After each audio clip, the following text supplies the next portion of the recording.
Break के बाद एक बार फिर से आपका स्वागत है कसौटी में। इस वक्त हमारे साथ है परिमल नाथवानी, रिलायंस इंडस्ट्रीज लिमिटेड यानी मुकेश भाई की कंपनी के ग्रुप प्रेसिडेंट और झारखंड से राज्यसभा सांसद।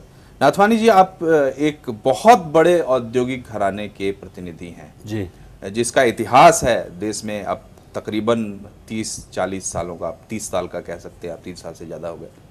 तो झारखंड में आपका आना, झारखंड को रास्ता बनाना राज्यसभा तक पहुंचने का, एक सामान्य राजनीतिक व्यक्ति के लिए इसको दूसरे चश्मे से देखा जा सकता है, लेकिन एक बहुत बड़े औद्योगिक घराने के प्रतिनिधि के बारे में ये बात ज़रूर मन में आती है और कहीं ना कहीं ये बात सच भी है कि झारखंड राजनीति, लोकतंत्र, इसके अलावा भी आपके कुछ ना कुछ मकसद है ज़रूर। साफ तौर पर आपके क्या मकसद है, साफगोई से अगर आप स्वीकार करना चाहें तो? देखिए, मेरा कोई मकसद नहीं है जन सेवा के अधीन।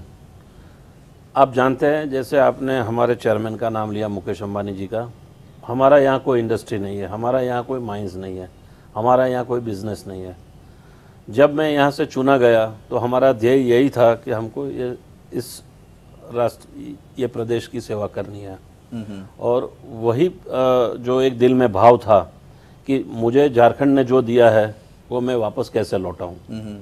तो ऐसी कोई अंदरूनी बात नहीं है कि जिसके मैं ये कहूं कि मुझे यहाँ से कुछ लेके जाना था। तो कंपनी की वजह से मैं ज़रूर हूँ, बट कंपनी का कोई मकसद नहीं है झारखंड में। कोई ऐसा कोई ये नहीं है कि हम यहाँ से कुछ प्राप्त करें। ये एक मन में था, क्योंकि हम कोई पॉलिटिकल पार्टी से जाना नहीं चाहते थे, जबकि हम जहाँ से रहते हैं वो वेस्टर्न बेल्ट है। जैसे राजस्थान है, महाराष्ट्र है, मध्य प्रदेश है, गुजरात है, वहाँ 2 पार्टी पॉलिटिक्स चलता है।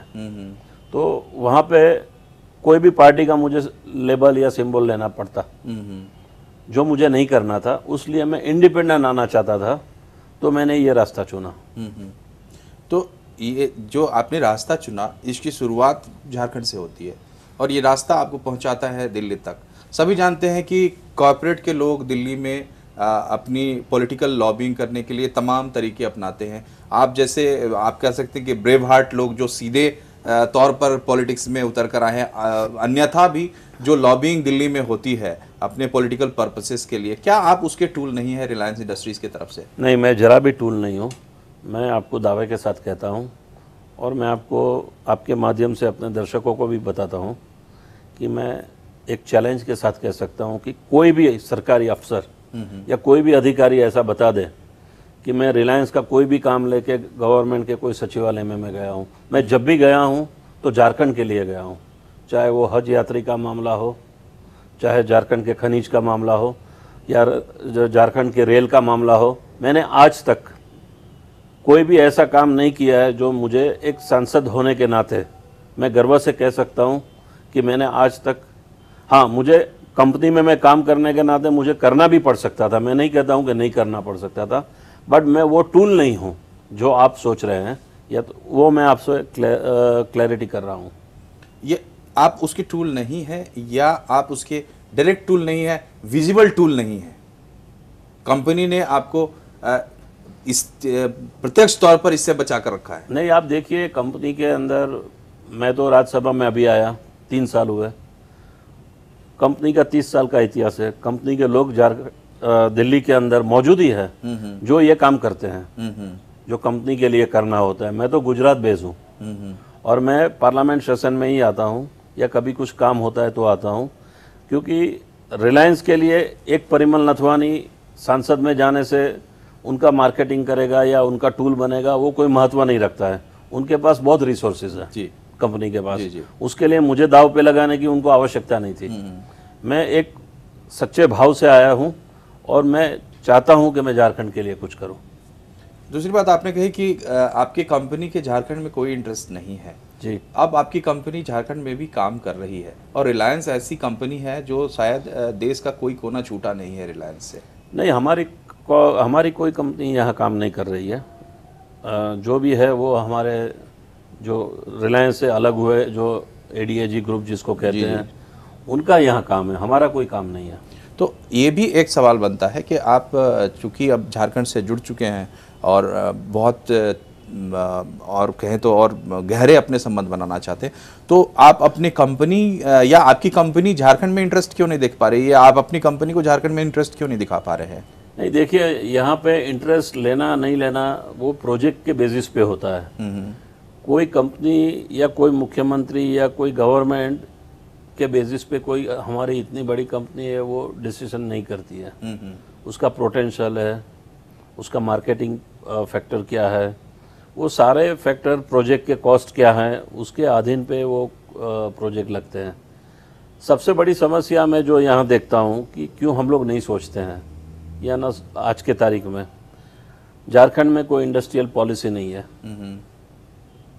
सबसे पहली बात, लैंड एक्विजिशन पॉलिसी नहीं है। तो सोचे भी तो कोई क्यों सोचे? ऐसा नहीं है कि झारखंड बुरा प्रदेश है, झारखंड मेरा प्रदेश है, मैं भी झारखंडी हूँ, मुझे उसका गौरव है। किंतु आज यहाँ पे आप देखिए कि हमारे पास जो रिसोर्सेज हैं, जो एक गल्फ कंट्री को हम जो यूएई बोलते हैं उससे भी ज़्यादा है। और अगर हम थाम लें तो ये झारखंड को कोई नहीं पहुँच सकता है, उतने रिसोर्सेज हैं। किंतु हमारे पास जब झारखंड बना, आज 11 साल हो गए, हमारा अपना खुद का सचिवालय नहीं है, एक भी नया पावर प्लांट नहीं आया, जबकि इतना बड़ा कॉल फैक्टर हमारे पास है। कोई लैंड एक्विजिशन पॉलिसी नहीं है, ट्राइबल लैंड रिलेटेड इशू है, नक्सल बढ़ रहा है, उसको हीलिंग प्रोसेस नहीं हो रही है। तो आज की तारीख में जितने भी एमओयू भी हुए हैं, जो और लोगों ने किए हैं सालों साल, हर चीफ मिनिस्टर के दौरान कई एमओयू हुए हैं इंडस्ट्री के लिए, बट मैं मानता हूं कि अगर झारखंड को बचाना है या तो उसकी प्रतिभा बनानी है, तो वो इंडस्ट्री के बिना नहीं हो सकता है। एक राजनीतिज्ञ, एक इंडस्ट्रियलिस्ट आप कह सकते हैं, कॉर्पोरेट सेक्टर का आदमी, जिसके पास सूझ समझ सब कुछ है, वो उसके अंदर एक रिलक्टेंस है झारखंड में इंडस्ट्रियलाइजेशन को लेकर या अपना इन्वेस्टमेंट करने को लेकर। दूसरी तरफ वही व्यक्ति झारखंड से प्यार जताता है कि इस प्रदेश को विकसित करना है और इस प्रदेश से अगर कुछ मिला है तो वापस करना है। ये जो विरोधाभास है, ये हम समझने की कोशिश करेंगे। छोटे से ब्रेक के बाद आप बने रहिए मौर्य पर।